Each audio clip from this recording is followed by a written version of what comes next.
Hello friends, welcome back to the new video. Today video title is guys how to on app notifications in Oppo phone. Guys, you want to on guys this all apps notification.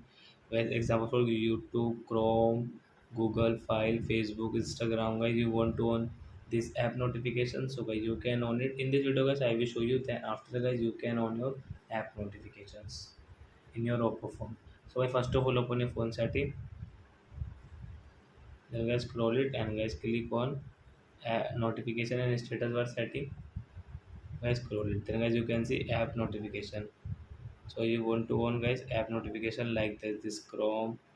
So you can on from here is calendar, guys this drive, Google File notification you want to on guys, Google Gmail notification, Play Store notification, Google Pay notification, guys map notification.